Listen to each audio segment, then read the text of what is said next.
That's the papaya tree. It's not doing too well. It's not supposed to have branches halfway up.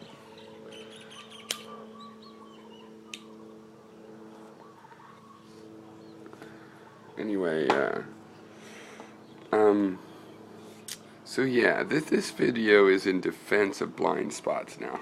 Yeah, I mean, a lot of my videos have always used a lot of negative space. You know what negative space is from graphic design? I have like children's molding wax and it's fallen in my picnic table. There we go. Negative space, and then it's just a lot of work, and then nobody seems to notice all the masking. But whatever. But yeah, this is in defense of blind spots by means of metaphor. All right, well, some of you will know that we have a blind spot in our retina, and it's right there where you think you can see things, and you can expose this blind spot. I don't know, Google blind spot optical illusion or something, by drawing a line, and you put a dot on it, and you cover one eye, right? Because both eyes have the blind spot in different parts of the overall combined field. I'm sure you know what I'm talking about.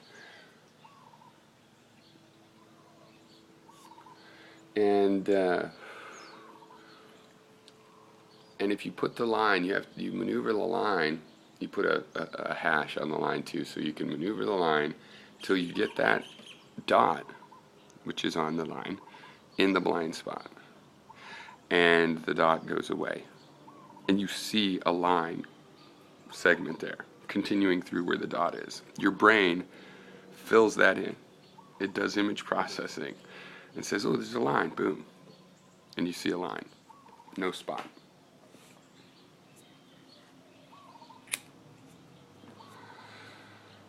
You have to have a blind spot. There is no detector that you can build. This is how you guys could learn something studying science and technology of the lab.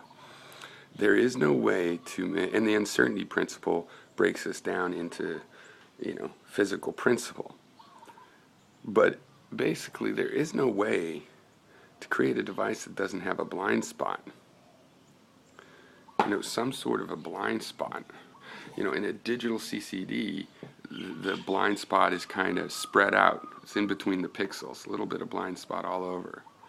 So you have a resolution kind of interpretation of a blind spot. But in the case of the retina, it's because the retina is made of nerves, right? And they all bundle down into the optic nerve, and they have to go through the back of the eye socket into the brain, right? And that's a big junction.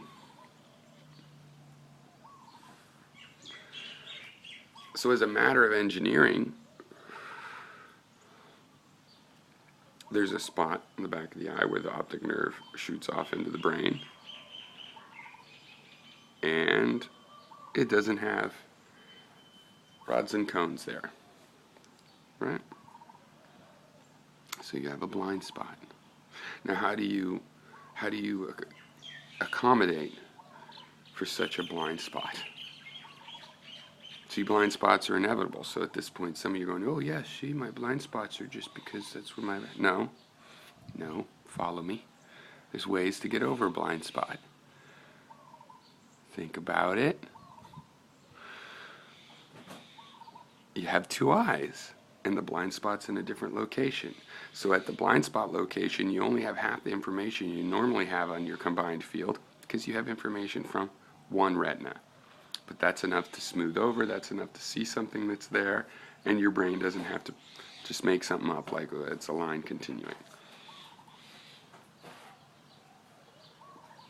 What's kind of interesting is that we do draw something there because, if you think about it, it's like evolution supporting the one-eyed person because, we have so much visual cognition, like we can't separate our eyes and look at two different things at once like a chameleon can do, right? We're bound to combining the field. But if you only happen to have one eye, your brain will go, Oh, okay, well I have other little tricks to fix this picture up, to do image processing, artifact removal. So another thing is, to see this optical illusion, you have to keep your eye still. Well, normally your eye flits around a scene. So the actual location in real space of the blind spot, while fixed on the retina, moves around in the real space, or in our conception of the real space. All right, so you can get an idea of what's there. You could see through your blind spot by not fixing your gaze. If you move your view around, collect, this is the point of skepticism and relativism in practice, is that we're people that like to get a lot of different views on something, triangulate on something, because really, I mean, the fundamental necessity of blind spots includes, if you see a house and say that the house is blue, but you haven't seen the other side of the house, that, it's the dark side of the house, the dark side of the moon. There's light there, but you haven't seen it. It's a dark spot for you. To accomplish overcoming that, you go to the other side of the house, or you even send somebody over to the other side of the house, and you combine your perceptions with them. Combining perceptions is a statistical process driven by statistical mathematics.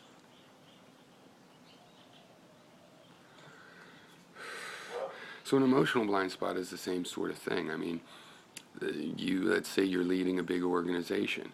A lot of narcissists get in that position, and a lot of people that aren't narcissists can become sort of narcissistic. You develop a certain kind of blind spot because maybe that's where all your nerve endings are going out into your organizational facility. There might be some biological excuse ultimately, even if it is psychology. Psychology is biology as well. So what you do to overcome that is called being open-minded. You continue to get other perspectives, knowing there is no one perspective that can avoid its own blind spots. So it needs to look around. It needs to itself get another perspective through motion, or it needs to consult with other perspectives.